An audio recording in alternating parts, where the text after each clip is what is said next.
Oh, oh. Kemana ya yang satu?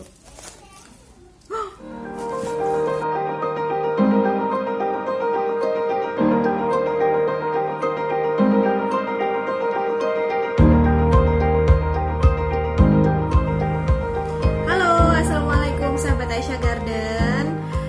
Senang sekali saat ini saya Delina bisa in frame di sini ya. Kita bisa kenalan, akhirnya ketahuan juga. Saya bisa masuk dalam video kali ini. Kita akan lumayan panjang videonya, tapi nggak apa-apa. Dan ini sebenarnya dibikin karena ada beberapa yang nanya ke saya. Saya bingung urutannya untuk penanaman umbi tulip dengan metode cold treatment, kemudian kalau pakai media air seperti apa, kemudian penyimpanannya teknisnya seperti apa gitu ya. Kemudian ini udah mulai jual umbi musim panas apa belum gitu, udah mulai ada kala lili dan sebagainya atau belum kayak gitu. Lalu ada juga yang nanya, kayaknya dulu ini namanya adalah bibit cabai rainbow deh gitu. Kenapa sekarang kok bunga-bunga gitu ya? Isinya bunga-bunga. Terus ada juga yang nanya tentang cabai yang pernah saya tanam gitu. Nah, di video ini akan menjadi beberapa jawaban dari pertanyaan teman-teman semua. Oke, dari segmen pertama ya. Ini adalah tentang menanam umbi tulip di dataran rendah.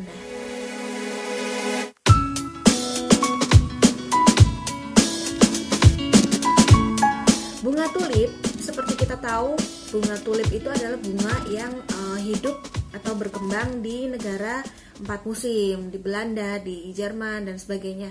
Dan di sana ada 4 perbedaannya adalah 4 musim itu dia punya suhu yang macam-macam, suhu yang sangat dingin, suhu yang hangat, suhu yang panas dan suhu yang agak panas, yang sangat panas gitu ya. Musim semi, musim gugur, ada musim panas dan musim salju ya. Nah, kenapa kita kasih umbi musim semi? Kenapa kita beli umbi musim semi dari sana gitu? Karena awalnya ini karena saya penasaran gitu. Karena teman-teman banyak yang pengen nanam umbi tulip gitu ya. Seperti yang kita tahu, tulip itu salah satu bunga yang sangat indah dan banyak sekali variasinya. Jadi banyak sekali yang sebenarnya pengen nanam gitu ya. Cuman emang bisa tumbuh, kemudian banyak yang gagal untuk tumbuh. Nah, dari situ kita mau coba untuk melakukan cold treatment. Nah, gimana sih cold treatment ini caranya? Cold treatment bisa berhasil itu kalau umbi tulip yang kita punya, yang kita beli, itu adalah umbi tulip yang memenuhi syarat. Dulu saya pernah coba-coba umbi tulip yang beli dari luar negeri asal gitu ya. Waktu itu pakai AliExpress. Saya dapat umbi tulip, tapi umbinya kecil banget. Umbi tulipnya cuma segini ya. Sewaktu itu saya seneng banget dan saya coba tanam gitu ya. Tapi tidak berbunga. Tentu saja, karena sebenarnya umbi tulip yang bagus adalah umbi tulip yang dia masih terbungkus dengan kulit coklatnya. Saya coba ambil contoh untuk umbi tulip. Nah, ini umbi tulip yang kemarin barusan saya tanam ya. Ini masih ada. Nah, jadi cari umbi tulip yang masih ada kulit coklatnya kayak gini. Ya, untuk umbi tulip yang dijual di sana biasanya mereka sudah ada standar, mereka semua umbi tulip itu terbungkus kulit coklatnya ini. Ini fungsinya selain untuk menutupi umbi dan menjaga kelembaban umbi, ini fungsinya adalah untuk menjaga umbi dari jamur-jamur. Jadi kalau teman-teman ya yang beli umbi tulip yang kecilnya segini, terus dapat beli umbi tulip, terus dapat yang umbi yang kecilnya segini, ini cuman kurang lebih 2 atau 3 cm tingginya, kelilingnya ini ya. Ukuran umbi itu diambil dari kelilingnya ini kurang lebih paling cuman 4 cm. saya bisa jamin kalau dia tidak akan berbunga ya teman-teman, karena ini dia cuman cukup untuk berdaun saja nutrisinya. Jadi tumbuhan berumbi seperti tulip ini dia memiliki nutrisi yang tertentu banyaknya ya untuk berdaun atau berbunga gitu. Kalau lebih besar biasanya ukuran umbi tulip yang paling bagus adalah sekitaran 12 sampai 14 cm lingkarannya. Lingkaran ini ya, lingkaran umbinya, lingkarannya itu. Nah, itu sekitar 12 sampai 14 cm. Tapi biasanya ukuran 10 cm sampai 10, 12, 14 itu juga udah bisa berbunga ya. Itu termasuk salah satu ukuran umbi yang berbunga. Jadi pilih umbi dengan ukuran circumference atau kelilingnya itu 10 sampai 14 cm, tergantung sama jenisnya ya. Ada yang jenisnya emang kecil ya, ada yang jenisnya agak besar gitu. Itu 10 sampai 14 cm. Lalu cari yang masih terbungkus kulit coklatnya ini. Kemudian usahakan dia tidak terkena jamur ya, tidak terkena jamur. Nah, oke. Lalu kita berikan tisu, kita bungkus dengan tisu ya. Kita bungkus dengan tisu. Kita bungkus dengan tisu yang lembab, lalu kita masukin ke kantong kertas atau kita masukkan langsung aja ke wadah kedap udara atau tupperware gitu, atau plastik ziplock, plastik yang biasanya buat sambel-sambel di ayam pecel lele itu ya. Itu bisa kita masukin, asal yang penting kedap udara ya teman-teman. Karena kalau tidak kedap udara nanti kelembabannya akan terserap oleh kulkas. Lalu setelah itu jangan lupa kita juga jauhkan dari buah-buahan atau sayur buah, misal sayur yang berbentuk buah yang dia bisa mateng. Lebih parah lagi kalau deket sama apel ya, apel, jeruk, dia akan melepaskan gas etilen. Gas etilen ini berpengaruh sama umbi, jadi membuat umbinya ini males berbunga ya. Jadi dia mungkin kemungkinan berbunganya akan lebih rendah daripada yang tidak terkena zat etilen dari buah atau sayur buah, apel, kemudian jeruk ya. Itu jangan, kalau bisa dijauhkan gitu. Lalu setelah itu kita simpan di dalam lemari es bagian bawah. Biasanya kita simpan sayur. Nah, kita masukin di situ. Jangan khawatir karena dia udah kedap udara. Jadi aman ya untuk disimpan di dalam kulkas bawah. Kurang lebih kita simpan 3 sampai 4 bulan teman-teman, hingga umbinya bertunas atau berakar. Namun jaga betul-betul dari umbi yang busuk. Dia nggak boleh terlalu lembab gitu ya. Karena kalau kena jamur ya udah biasanya langsung masuk ke dalam jamurnya, nanti bisa mengurangi kemungkinan berbunga deh. Nggak jadi berbunga nanti ya. Nah, untuk menjaga biar umbi tidak terkena jamur nih teman-teman, saya biasanya ada ritual sekitar seminggu sekali atau 2 minggu sekali gitu ya. 2 minggu sekali kita buka plastik ziplocknya, kita buka tisunya, kita lihat jika ada jamurnya langsung kita lap saja dengan tisu yang lembab ya. Langsung kita lap saja, lalu kita ganti dengan tisu yang baru. Kalau saya selama beberapa kali, udah 3 tahun ini saya mencoba menanam tulip, nggak terlalu sering kok ya tulip itu kena jamur. Kalaupun telat-telat juga kita tiap 2 minggu sekali gitu, kayak ya cuman buat say hello lah gitu untuk umbi-umbi kita gitu, biar mereka tetap bersiap untuk berbunga gitu ya. saya biasanya nyapa-nyapa umbi gitu. Ini kamu udah sampai mana? Kamu udah berakar belum? Gitu biasanya. Ya itu konon itu bisa jadi stress release kita juga ya. Nah, setelah itu, setelah bertunas dan berakar, biasanya kalau bertunas dia akan muncul dari sini ya, dari ujungnya sini. Ini di sini ya. Nah, di sini. Dan kalau berakar ya, jelas dia akan muncul dari sini. Kelihatan nggak ya? Oke. Nah, dia akan muncul dari sini, teman-teman. Di pinggir-pinggirnya nanti akan muncul akar berwarna putih dan itu fresh. Kalau bisa jangan sampai patah ya. Ketika sudah muncul akar seperti itu, biasanya kalau akarnya baru cuman setengah senti kayak gitu ya, saya tunggu sampai akarnya itu memenuhi seluruh bagian jalan akar di sini, bagian bawah umbi tulip. Kalau misalnya sudah full, semuanya sudah full, saya ganti tisu dan saya lebih lembabkan lagi. Ingat ya teman-teman, tisu lembab itu bukan tisu yang basah banget kayak gitu, bukan, tapi hanya tisu yang 2 lembar tisu, misalnya 2 lembar tisu wajah itu kita semprot pakai spray paling 2 atau 3 kali semprot, itu sudah termasuk lembab. Jadi nggak sampai airnya netes-netes gitu ya teman-teman, itu terlalu lembab banget, nanti dia bisa berjamur ya. Nah, setelah itu kita akan meletakkan umbi ke media ya. Jadi media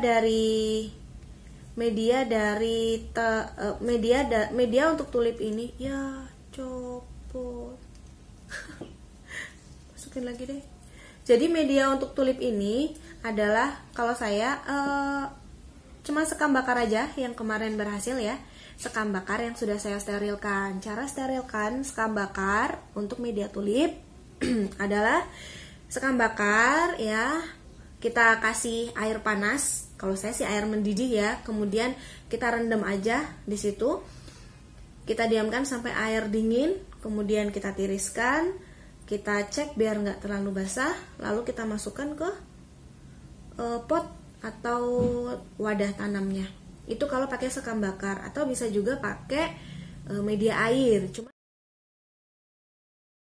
Cuma selama ini waktu saya pakai media air, saya belum pernah berhasil. Mungkin tahun depan mungkin ya kita akan coba pakai media air. Karena sebelumnya saya pakai media air untuk hyacinth tuh udah berhasil sih. Semoga tahun depan kita bisa berhasil ya tanam umbi tulip pakai media air. Nah, ini setelah kita tanamnya itu kalau bisa jangan ditanam di bawah gitu ya teman-teman, tapi kita taruh hanya 1/3 umbi saja. Jadi umbi yang 2/3 segini ya, umbi yang 2/3 itu masih kelihatan. Kenapa? Biar kita bisa ngecek ada atau tidak jamurnya, karena ini bener-bener rawan jamur banget teman-teman. Kadang sampai saya kasih antrakol ya, fungisida, tapi cuman sebentar sih, paling cuman 10 menit saya rendam di fungisida, kemudian saya keringkan. Itu tapi sebelum saya jual biasanya. Sebelum saya jual umbi, saya biasanya udah rendam ke fungisida dulu. Tapi kalau teman-teman mau di double care ya, nggak apa-apa, direndam fungisida dulu, kemudian baru disimpan di kulkas seperti yang tadi kita bahas. Oke, setelah itu ya kita masukin ke dalam kulkas. Kita taruh di dalam kulkas bersama medianya. Sekam bakar itu kita taruh aja di dalam kulkas, tapi bawah pot itu harus dikasih tatakan ya. Dikasih tatakan. Ketika medianya sudah mulai kering, kita beri air tapi dari bawah. Kita siramnya dari bawah ya. Jadi tatakannya kita siram. Baru setelah itu dia akan naik menggunakan daya kapilaritas air. Jadi umbi tidak langsung terkena air ya. Dan kita juga tetap perlu cek-cek ya. Mungkin di video-video saya yang ini, yang umbi tulipnya itu ada yang sempat kena jamur, tapi alhamdulillah jamurnya nggak berkembang karena sering saya lap ya. Ada juga yang kena jamur tapi tetap berbunga. Saya lap-lap jamurnya tetap ada ya. Namanya juga manusia ya. Kita tetap berusaha gitu agar kita tetap bisa melihat bunga tulip di rumah kita gitu. Nah, itu lagi suhu. Nah, untuk suhunya teman-teman, dia itu bertahan di suhu sekitar 17-24 derajat Celcius. Jadi beruntung untuk teman-teman yang tinggal di dataran tinggi karena nggak perlu menanam tulip di dalam kulkas. Atau teman-teman yang punya kantor yang ber-AC gitu, bisa juga ditanam di kantor ya. Karena biasanya kalau malam sih nggak terlalu panas ya kan ya. Dicek aja dulu, siapa tahu di kantor AC-nya nyala terus gitu kan. Atau malam suhunya dingin di situ. Itu sih nggak apa-apa kalau kita mau nanam di situ setelah umbi tulipnya berakar dan bertunas ya, tapi ya. Nah, di dalam kulkas itu saya kasih lampu LED ketika umbi sudah bertunas dan berdaun setinggi ini ya. Oh ya, untuk teman-teman yang berada di dataran tinggi bisa juga menanam tulip ini di dalam ruangan tanpa perlu menanam di kulkas. Saran saya untuk media tanam, gunakan media tanam yang poros atau media tanam yang gembur. Artinya air itu tidak menggenang di situ ya. Kalau teman saya ada yang tinggalnya di Lembang, di Lembang ya, dia menggunakan kokopit yang sudah dihilangkan zat taninnya untuk media menanam tulip dan bisa berbunga juga di sana. Untuk yang di dataran rendah, kita harus pakai ruang AC atau dimasukin di dalam kulkas ya teman-teman. Kemudian untuk memanipulasi cahaya yang diperlukan bunga tulip, saya berikan lampu LED yang LED strip itu ya, yang warna merah dan biru, yang ungu berarti. Warna merah dan biru itu biasanya saya nyalakan. Jadi saya masukin lampunya ke dalam, tapi saya nyalakan pagi sampai sore aja. Setelah itu saya matiin. Kalau yang nggak mau ribet, gampang, tinggal keluarkan saja umbinya ketika kita misalnya mau mandi pagi gitu ya. Kita keluarin umbinya, kita taruh di sinar matahari pagi. Selesai mandi, selesai siap-siap, kita masukin lagi umbinya ke dalam kulkas. Itu untuk merangsang dia tumbuh dan biasanya warna daunnya menjadi lebih hijau. Biasanya kalau di dalam kulkas, setelah dia daunnya segini, kurang lebih 8 cm, biasanya dia butuh sinar matahari gitu ya, untuk merangsang bunganya muncul.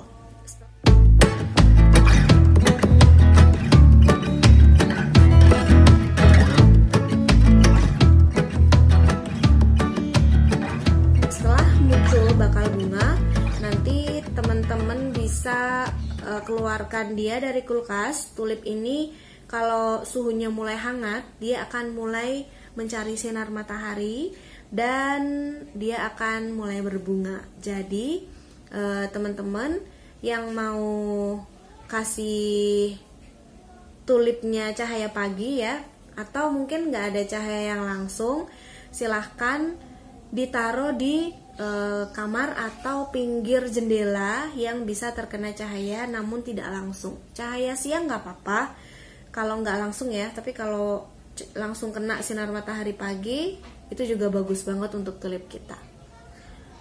Kurang lebih gitu sih. Kalau tulip udah mulai tinggi itu biasanya mulai tinggi ya segini saya keluarkan ke suhu ruang. Suhu di Cikarang ini sekitar panas banget karena ini adalah kawasan industri ya teman-teman. Jadi paling sekitar berapa ya, 27, 28, bisa sampai 30, bahkan mungkin 32, sekitar 32. Panas banget pokoknya. Jadi saya harus hati-hati sama tulip saya. Jadi dia memang agak lama di ruang AC dan di kulkas. Oke, itu tadi sekilas teknis untuk kita memelihara tulip sehingga bisa berbunga di kulkas ya. Untuk yang di dataran tinggi santai aja, berarti nggak perlu ke kulkas-kulkas lagi ya. Silahkan bisa langsung ditanam di luar, tapi jangan di full sun, jangan di bawah terik matahari. Jadi kalau bisa di teras atau di dalam rumah yang masih terkena sinar matahari, seperti itu. Oke, ini tadi overall kita membahas bagaimana teknisnya menanam tulip di dataran rendah. Oke, kita akan ke segmen selanjutnya dan jangan kemana-mana.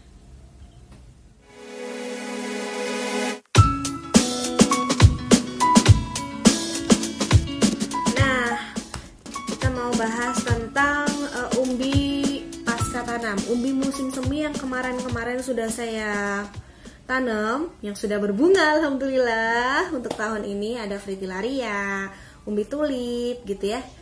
Terus ada daffodil juga, ada narcissus, ada juga krokus ya yang saya tanam untuk tahun ini. Gimana sih nasibnya ya setelah dia berbunga kemudian dia kering? Saya akan liatin ada beberapa yang udah saya angkat dari medianya karena medianya udah kering ya. Jadi setelah mereka berbunga, kita nggak usah siram mereka, nggak usah siram umbi-umbi tersebut.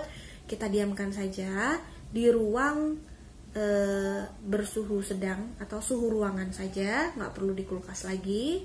Biarin aja mereka merasakan seperti mereka merasa umbi itu lagi merasakan musim gugur gitu. Lalu kita tunggu sampai daunnya mengering, benar-benar mengering kayak kerupuk seperti ini. Jangan buru-buru untuk mencabut atau melakukan treatment lanjutan sebelum daunnya seperti ini. Tuh ya, bunyinya. Dia udah kresek-kresek sekali, udah kresek-kresek banget. Ini dia, ini daun daffodil kemarin sudah saya potek-potekin. Dan ini adalah umbi daffodilnya ya. Kemarin di video ini saya udah bilang ini kemungkinan akan membelah jadi 3. Kalau sebelum ditanam itu dia satu kesatuan ya. Tapi setelah ditanam dan berbunga, alhamdulillah bener dia jadi 3. Cute banget ya. Dan kayaknya ini tahun depan ini akan berbunga nih yang tengah ini ya. Karena ukurannya masih oke sih, kayaknya masih bisa berbunga. Untuk yang ini dan ini mungkin hanya berdaun saja karena ini jenisnya yang Canaliculatus tazeta. Dia lebih tahan suhu panas dan dia lebih bisa beradaptasi. Harapan saya bisa terus membungakan umbi ini. Tapi untuk next musim tanam selanjutnya akan saya beri banyak pupuk tomat, pupuk hidroponik untuk tomat agar umbi lebih bisa besar, lebih berkembang ya, nutrisi untuk umbinya lebih banyak gitu daripada sebelumnya. Ini untuk umbi daffodil untuk umbi daffodilnya ya. Terus ini adalah umbi fritillaria yang tadinya segini. Sekarang dia jadi segini. Kecil banget ya memang karena pohonnya tinggi sekali ya, sekitar 60 cm, luar biasa. Dan saya juga nggak tahu kenapa dia bisa bolong kayak gini nih ya teman-teman. Dia bolong tuh, dia bolong. Saya nggak tahu ini dia bisa tumbuh apa enggak, tapi saya cek di sebelah sini masih ada jalan akarnya. Ini ya. Semoga nanti akarnya bisa tumbuh di sini dan dia bisa tumbuh besar lagi. Tapi ini nggak mungkin kalau musim tanam besok dia berbunga, paling hanya berdaun aja dan membesarkan umbi. Setelah umbi besar, dia nanti baru akan berbunga lagi. Ini umbi tulipnya lagi. Umbi tulip yang kemarin saya campur umbinya. Oh, ini ada, aduh masih kotor. Ini umbi fritillaria. Ya, ini dia. Ini ya. Ini umbi fritillaria, dia cuma sejempol saya segini. Ini kayaknya anakan dan cute sekali nih. Akan saya tanam juga, tapi mungkin bakal menu-menuhin kulkas. Nggak apa-apa deh. Kan saya tanam, saya pengen tahu ya, dia berapa lama sih bisa besar lagi. Konon sih katanya tahunan ya. Nggak apa-apa lah, kita coba. Nanti kita update lagi. Oh, ini juga ada lagi. Ini fritillaria juga. Saya bisa tahu karena ada semburat-semburat ungunya. Aduh, nggak bisa kelihatan ya. Nah, tuh. Terus umbi tulipnya berarti ada saya cuman dapat umbi tulip 3 ya. Ini kecil-kecil sekali, nggak mungkin berbunga juga tahun depan. Ini yang paling besar dan ini yang imut-imut banget ya. Ini anak-anakannya.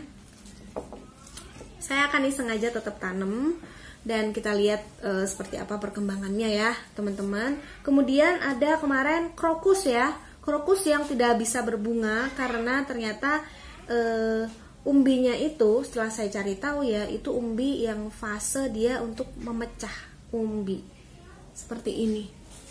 Belum saya lepas juga dari potnya. Ini masih inget ya, tara, panjang sekali dan dia sudah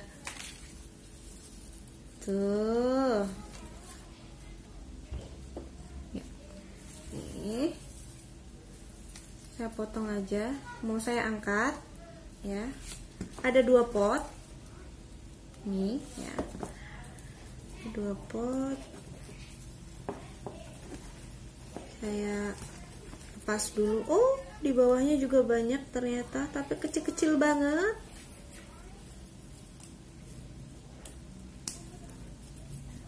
Ini kalau ngelihat begini saya kayak ingat salak ya.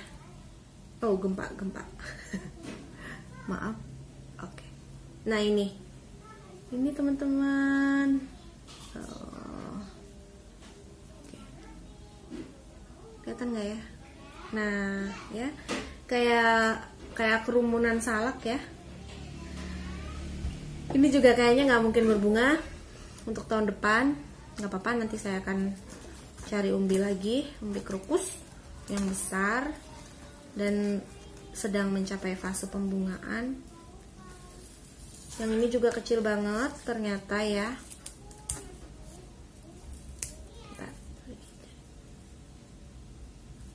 Tuh, kecil sekali.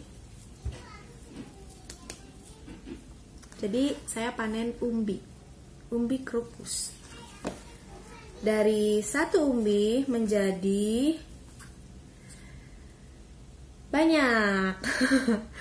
Paling ada 12 umbi ini ya. Wow.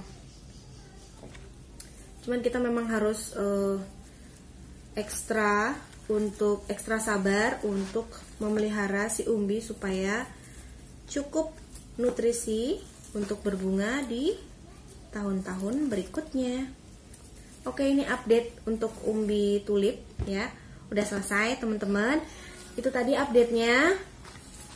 Akan saya apakan umbi ini ya. Umbi-umbi ini akan saya simpan di dalam suhu ruang.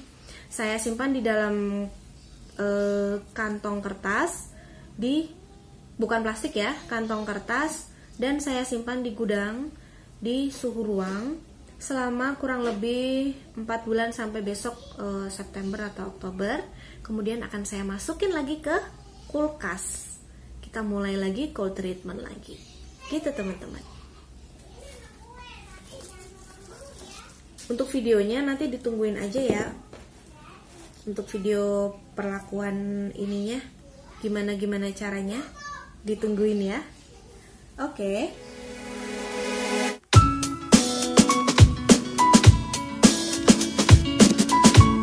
Nah, pertanyaan selanjutnya ada pertanyaan, ini umbinya emang cuman umbi tulip aja gitu ya, yang dari luar gitu ya, mau jual umbi lili enggak gitu, karena memang saya dari tahun ke tahun saya juga jualan umbi lili dari Aisyah Garden sendiri di Shopee dan di Facebook.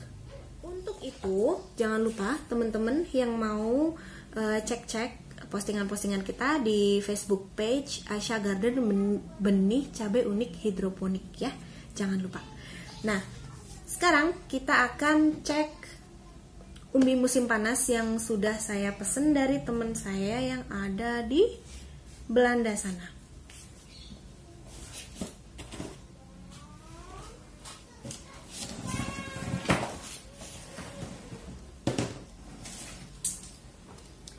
Ya, umbi musim panas biasanya banyak sekali dijual dan banyak tumbuh di Indonesia karena suhunya itu sangat cocok di Indonesia. Saya akan buka dulu. Ada beberapa umbi yang waktu itu saya pesan, tapi sayangnya sampai ke sini udah ya begitulah ya, sudah berjamur dan busuk. Memang kayak gitu karena perjalanannya memang lama sekali ya, dari sono ke sini, dari Belanda ke sini. Pertama kita akan cek untuk umbi lilium. Umbi lilium, saya punya umbi lilium elodie. Untuk gambarnya kayak gini.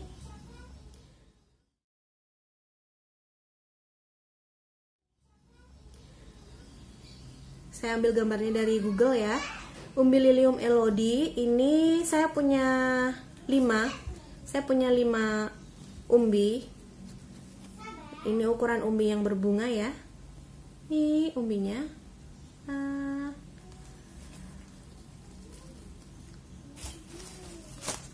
Agak yang sampai di saya ini agak layu umbinya, tapi nanti akan kita kasih treatment biar umbinya segar kembali. Dan kita juga akan kasih videonya ke teman-teman semua ya. Karena ada juga kok yang jual umbi lilium di Indonesia.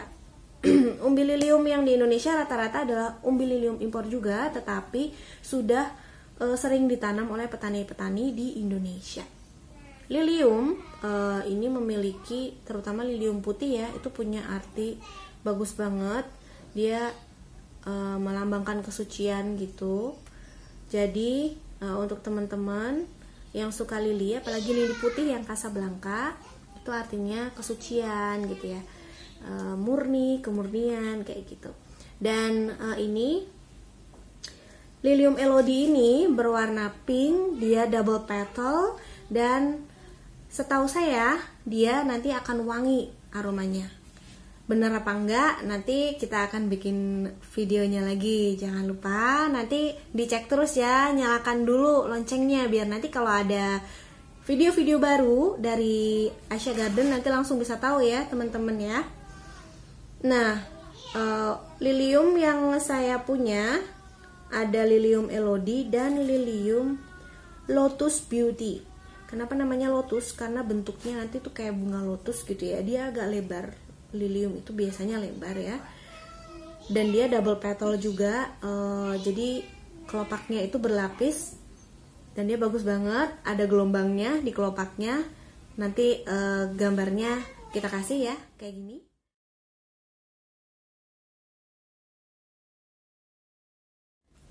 Sebelumnya saya pernah menanam lilium impor juga. Pertama adalah lilium asiatik yang warna kuning.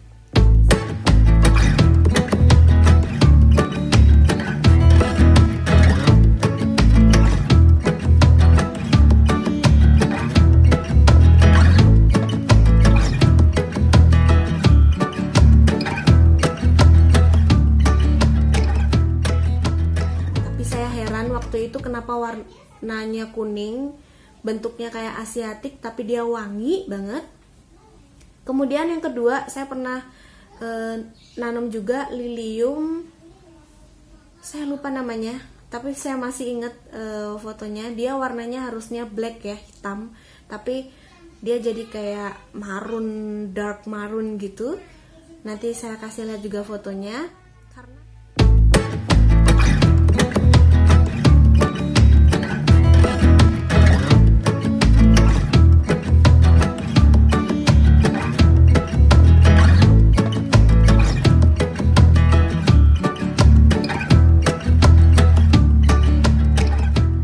Karena videonya saya dulu nggak pernah bikin video ya teman-teman, ini cuman karena YouTube aja jadi saya bikin video. Jadi saya cuman bisa kasih foto-foto ya, nggak apa-apa ya. Nah, tadi lilium, kemudian ada kala lili ya teman-teman, yang mungkin tahu sama yang kala lili, dia bunganya bentuknya seperti bunga anthurium, tapi dia bagus banget. Batangnya itu kayak batang amaryllis, tapi bentuknya luar biasa, gambarnya seperti ini.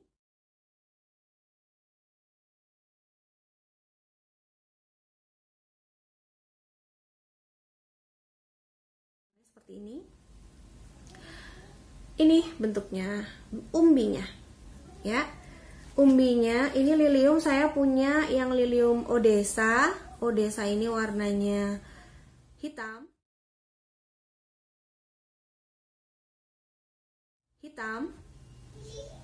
Saya suka sih ya bunga kok warnanya hitam gitu, jadi unik, jadi saya pesan. Terus ini ya yang warnanya namanya Lady Valentine kalau nggak salah.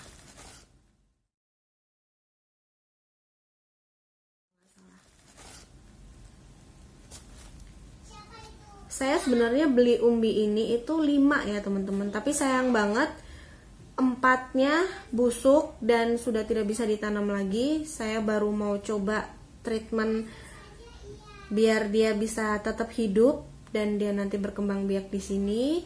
Nanti ada juga kontennya, tenang aja teman-teman. Doain aja saya rajin ngedit ya. Nah ini nih, ini ada lagi satu lagi. Hotshot namanya, kala lili yang hotshot. Ini warnanya orange, ada yellow-yellownya gitu.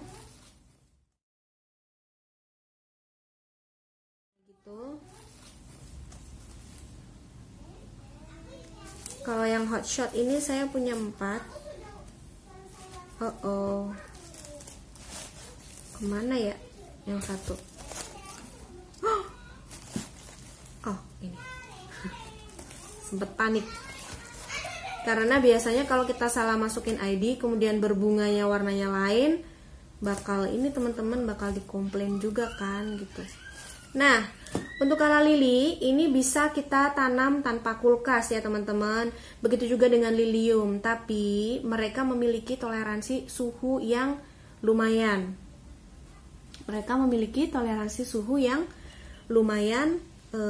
Sensitif. Jadi kita jangan terlalu panas kasih mereka sinar matahari ya. Kita harus kasih mereka suhu yang baik. Kalau saya akan tanam di bawah naungan, mungkin kayak semacam anggrek atau gladiol gitu ya, cara tumbuhnya kurang lebih. Dan untuk kala lili ini dia suka tanah yang lembab tapi tidak becek ya, dan dia tetap poros. Rumus saya kalau nanam umbi itu selalu tanahnya poros ya. Dia harus gembur dan air nggak boleh lama-lama di situ, hanya cukup terserap di dalam media tanamnya aja, tapi nggak langsung membasahi akar dan bikin bulu-bulu akarnya itu tuh hilang gitu ya teman-teman. Oke, next. Ini adalah umbi frisia. Nah, siapa yang belum pernah ngelihat frisia? Kayak gini gambarnya. Frisia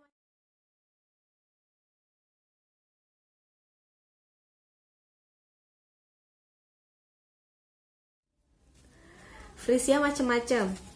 Ada frisia double dan ada frisia yang single. Yang double biasanya dia sama seperti double petal yang lain, itu kelopaknya berlapis ya teman-teman. Dan frisia ini juga wangi banget. Kenapa? Karena banyak banget parfum yang menggunakan jenis wangi-wangian frisia ini. Kayak gini umbinya tuh ya, nih segini umbinya. Kelihatan nggak ya? Ya ini. Saya punya yang double warna biru.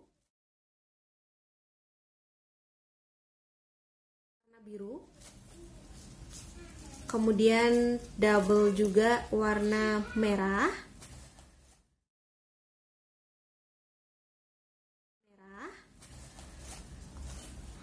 Kalau mau lihat dalamnya umbinya seperti ini.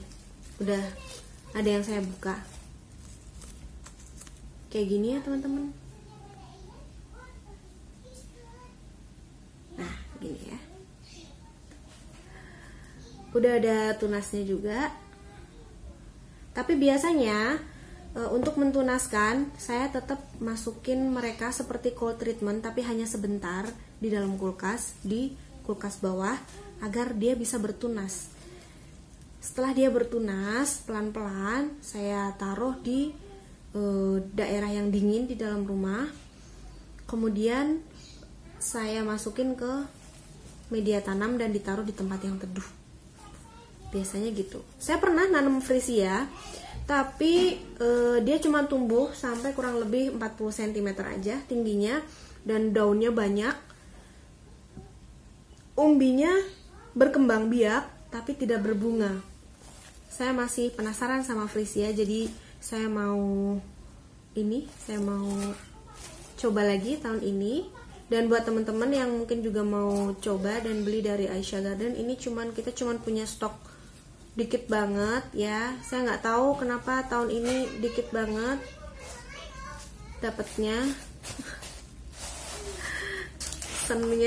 Pesennya sebenarnya banyak ya, tapi dapatnya dikit. Udah nggak apa-apa. Oke, itu tadi umbi musim panas yang ada di Aisyah Garden yang akan kita coba tanam.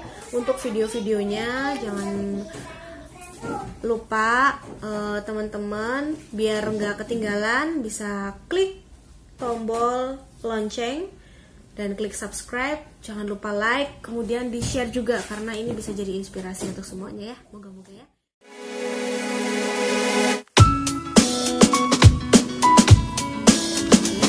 Kemudian ada lagi, oh ya, saya hampir lupa untuk hyacinth ya. Hyacinth saya belum kasih update. Ini saya mau kasih update hyacinth karena saya belum sempet edit videonya. Saya mau kasih update hyacinth.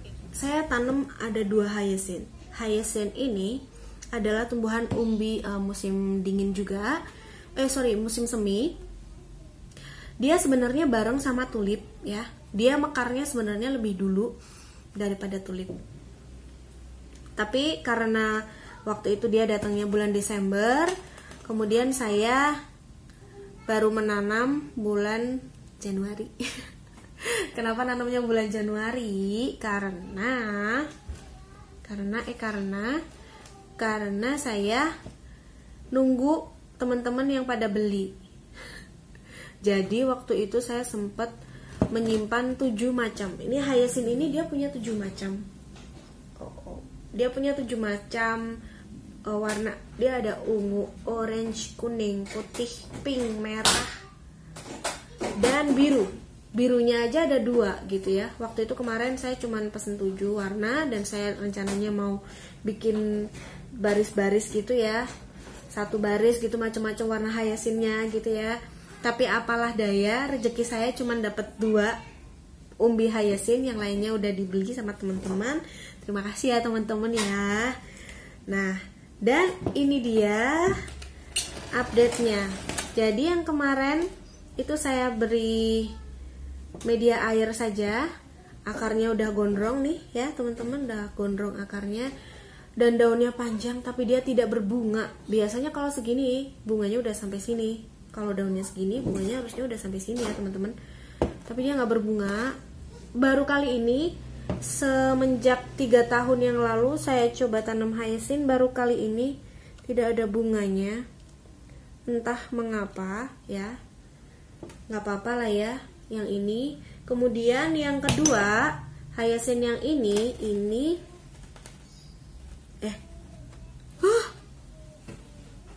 oh my god teman-teman. Jadi oke. Jadi gini, jadi ini ya teman-teman, ini nih, ini medianya adalah vermiculit dan perlit ya teman-teman. Kenapa saya shock tadi, ini saya surprise banget. Saya mau bilang ini udah tumbuh bunganya ya, udah tumbuh bunganya teman-teman. Kelihatan nggak? Kelihatan. Nah ini bunganya. Nah bunganya udah ada, tapi ternyata di bawahnya ada lagi. Jadi double bunganya teman-teman ya. Ada calon bunga lagi di bawahnya. Tuh. Alhamdulillah. Seneng banget ya Allah. Jadi baru pertama kali ini juga saya dapat double flower. Apa sih namanya ya? Double, pokoknya double dah, pokoknya bakal bunganya ada 2 gitu. Biasanya satu umbi ini cuman 1 bunga aja ya teman-teman, tapi alhamdulillah ini dia 1 umbi dia ada 2 bunga. Seneng banget saya nggak ngerti, belum tahu ini warnanya apa, tapi apapun itu saya seneng banget karena bisa ngasih gambar dan video yang lucu, yang lain daripada yang lain untuk teman-teman, untuk bunga hyacinth ini. Untuk bunga hyacinth ini dia sama perlakuannya sama, saya kasih cold treatment juga, dan dia lebih cepat berakar ya teman-teman. Di sini kalau bisa dilihat akarnya ini kayak goyang-goyang gitu. Akarnya putih, kelihatan nggak ya? Oke, itu akarnya putih ya teman-teman. Nah ini bisa kita taruh di dalam ruangan. Sebenarnya kalau sudah sebesar ini ya, bisa kita taruh di dalam ruangan, tidak perlu lagi di dalam kulkas karena dia sudah besar. Cuman saya masih menunggu agar bunganya ini come up gitu, keluar ke atas gitu, segini, sehingga nanti ketika bunganya mekar dia bisa terlihat seperti bunga kemoceng gitu ya teman-teman. Pengennya kayak gitu, jadi saya tetap masukin dulu di dalam kulkas sampai dia cukup tinggi dan dia mulai mekar. Tapi kalau dia udah mulai keburu mekar ya udahlah, nanti mau saya keluarin aja dari kulkas ya. Oke, ini untuk update bunga hyacinth saya. Alhamdulillah, walaupun yang satu nggak berbunga ya, tapi yang satu bunganya ada 2. Seneng banget, alhamdulillah.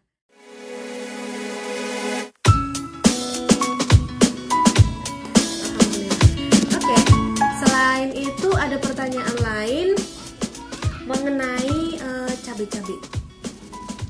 Saya punya beberapa cabai. Jadi cabai ini adalah cabai hias ya teman-teman. Cabai hias yang kenapa dibilang hias? Karena bagi orang Indonesia bentuknya itu aneh. Bagi orang Indonesia dibilang cabai hias karena bentuknya aneh. Sebenarnya cabai hias ini cabai yang bisa dimakan juga gitu. Saya liatin ya.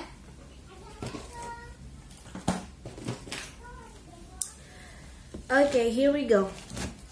Cabai yang paling terkenal di antara orang awam yang aneh adalah cabai terpedas di dunia, yaitu cabai Carolina Reaper seperti ini. Ya, saya udah foto, nanti bisa dilihat fotonya kayak gimana. Carolina Reaper ini dia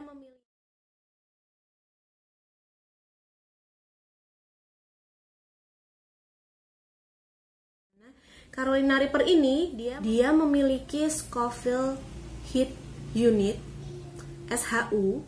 Itu adalah satuan dari kadar minyak cabai yang terdapat dalam suatu buah cabai, yaitu minyak capsaicin, bukan capcainya Solaria ya.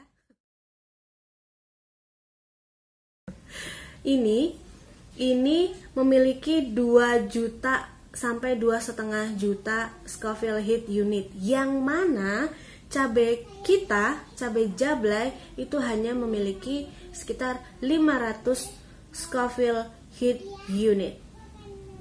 Berapa kalinya? Bisa dihitung, 2 juta 500 ya, 40-an kalinya ya. Jadi ini yang saya pegang ini 40 kali pedasnya daripada cabai jablay biasa. Kalau mau ngirit, daripada beli cabai jablay, mending tanam ini ya teman-teman. Dan ini dia hanya ada saya hanya punya beberapa warna di sini. Ada warna peach, coklat, ini purple, tapi purple tadinya. Yang ini red ya, yang kelihatan ya. Kelihatan ya, yang ini warnanya agak coklat. Ini dia dari purple Carolina Reaper. Terus ini red Carolina Reaper. Terus yang ini mustard Carolina Reaper. Terus yang ini ada peach. Yang ini bentuknya agak aneh, sepertinya dia sudah tersilang sih dari breedernya, dari penanamnya. Dulu saya juga nanam ini dan tumbuh, dan pernah nyoba juga dengan satu mangkok mie instan. Waktu itu ngeceknya 1 mangkok mie instan, dan saya beri ini aja, tailnya aja, ekornya aja segini doang, tik gitu, saya potong, saya kecek-kecek ya, terus saya makan. Pedas loh teman-teman, beneran. Cuman segitu aja itu pedasnya, itu kayak kita pakai 2 atau 3 cabai rawit jablay. Dan itu pedasnya ya sampai sini. Di sini itu kerasa banget, terus bikin kita keringetan tuh ya, kepala udah keringetan kayak gitu. Jadi ternyata memang bener-bener pedas ya. Teman-teman yang mau pesan benihnya bisa juga ya, di Shopee-nya Aisyah Garden juga bisa, boleh. Oh iya, ini sebenarnya ada Yellow Carolina Reaper ya, ini ada Yellow Carolina Reaper ya, ini. Tapi sebenarnya warnanya nggak kayak gini, dia udah agak layu. Saya dari kemarin mau bedah buahnya, nggak belum sempat. Semoga ini nanti sempat, lalu kita tanam ya teman-teman. Ada juga yang sebenarnya para penanam di dunia itu mereka penasaran ya. Carolina Reaper itu kurang lebih 2012an yang lalu ya, udah lama banget. Dan para breeder di dunia itu pada penasaran, dan mereka meningkatkan kadar kepedasan dengan cara menyilangkan dari satu cabai ke cabai yang lainnya, ditambah lagi, disilangkan lagi, sehingga ada banyak sekali cabai super pedas yang pedasnya melebihi Carolina Reaper sebenarnya. Tapi untuk pengambilan rekor terpedas di dunia itu sendiri itu masih dipegang sama Carolina Reaper, karena setelah Carolina Reaper belum ada pengukuran rekor SHU atau Scoville Heat Unit di dunia. Tapi ini saya bisa jamin ini bisa lebih pedas daripada Carolina Reaper. Ini namanya Borg 9 chili ya, Borg, BORG, Borg 9.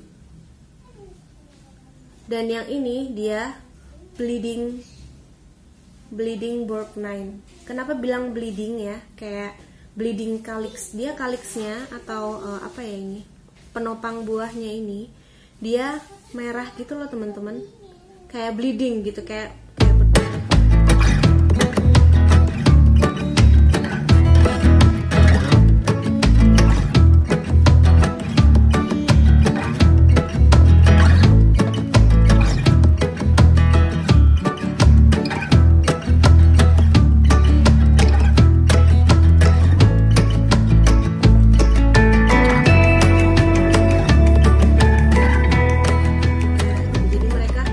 beberapa seri cabai yang calyxnya itu biasanya kan hijau ya, tapi ini calyxnya itu merah. Kalau warnanya kuning dia juga ikutan warnanya kuning, ada yang orange juga. Jadi lucu-lucu banget emang sebenarnya cabai itu, dan mereka semua bisa dimakan. Cuman tetap harus hati-hati karena mereka bisa pedes banget, dan itu harus dinetralkan biasanya pakai susu gitu ya. Kalau kita makan kepedesan gitu biasanya kita makan pakai susu. Banyak teman-teman yang mereka bikin challenge gitu. Kita juga kayaknya pengen juga bikin challenge. Siapa yang mau ikut challenge? Nanti kita kirimin buahnya ya. Nanti yang dia bisa tahan paling lama gitu, nanti dapat buahnya lagi.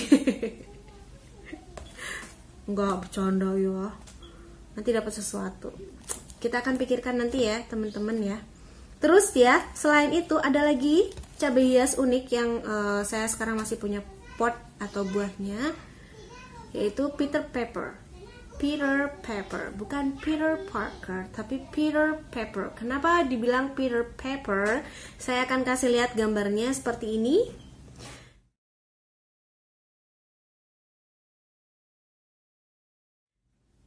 Iya, bisa kelihatan kan? Ya, kenapa dibilang Peter Pepper? Karena bentuknya lucu ya. Nah, saya punya yang versi warna kuning sama orange-nya. Tapi bentuknya udah nggak terlalu, udah nggak ori lagi ya bentuknya. Udah nggak ori lagi. Untuk fotonya nanti bisa dilihat di sini.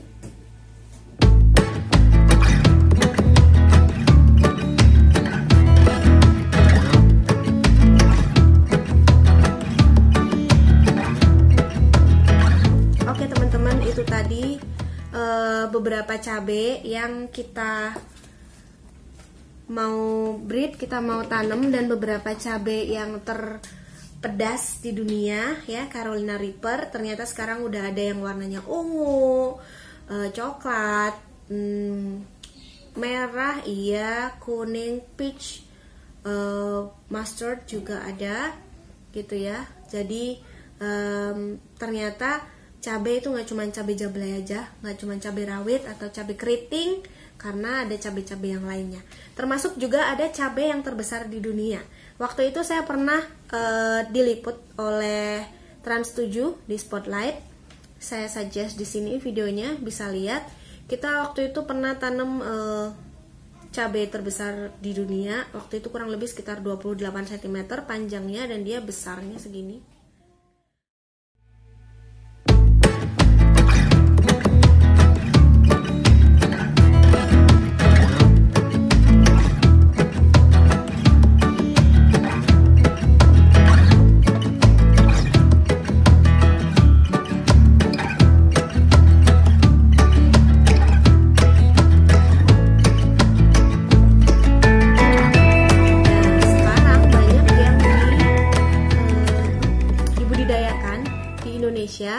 Yang dia tapi beda jenis, kayaknya dia lebih pendek, namanya Sweet Italian. Itu juga banyak, ada juga yang warnanya kuning dan merah. Someday kalau kita dapat buahnya, nanti kita bikin videonya ya, kita bahas bareng-bareng, karena itu enak banget untuk dibikin salad atau dibikin makanan yang dia ada isiannya gitu, kayak cabai terus ada isiannya daging gitu juga ada. Itu bisa kita coba juga nanti next time ya.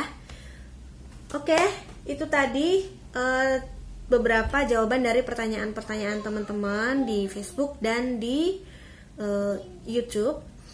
Sekarang saya mau kasih sedikit hints nih, sedikit tips juga untuk teman-teman yang tentang yang suka nanam umbi rain lily, nanam bunga rain lily ya, tapi dia tidak mau berbunga, dia cuman berdaun aja, banyak banget daunnya gitu ya. Lebih baik ada tips dari saya. Lebih baik ada tips dari saya. Tips nomor 1. Potong semua daunnya, jadi digundulin, potong semua daunnya. Kemudian taruh dia di tempat panas, apalagi musim hujan ya. Biasanya kalau udah musim hujan, nanti dia akan langsung berbunga. Tinggal dipotong aja, jangan sayang-sayang ya. Daunnya diambil langsung dipotong. Kemudian nanti lihatlah, nanti dia akan berbunga banyak banget. Dia cuman keluar bunganya aja gitu, banyak gitu. Dan daunnya nggak ada, nggak apa-apa. Setelah itu baru nanti daunnya banyak. Saya biasanya juga kasih pupuk NPK Mutiara Biru sekitar 1 atau 3 butir seminggu sekali untuk rain lily saya. Beberapa koleksi rain lily saya bisa dilihat di sini.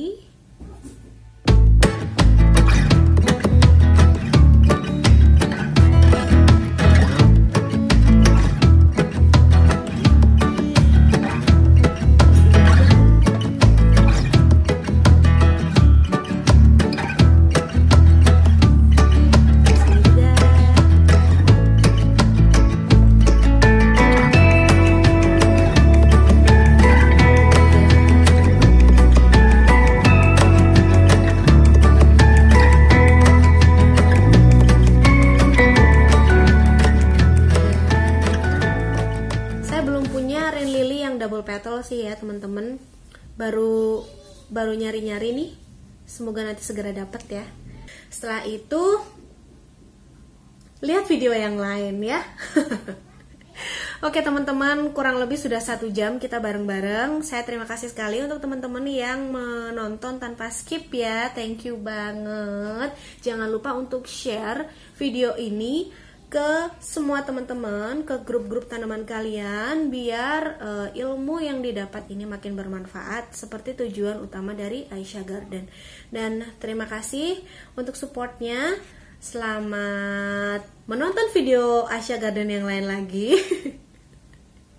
Oke, saya tutup ya. Terima kasih. Wassalamualaikum warahmatullahi wabarakatuh. Thank you.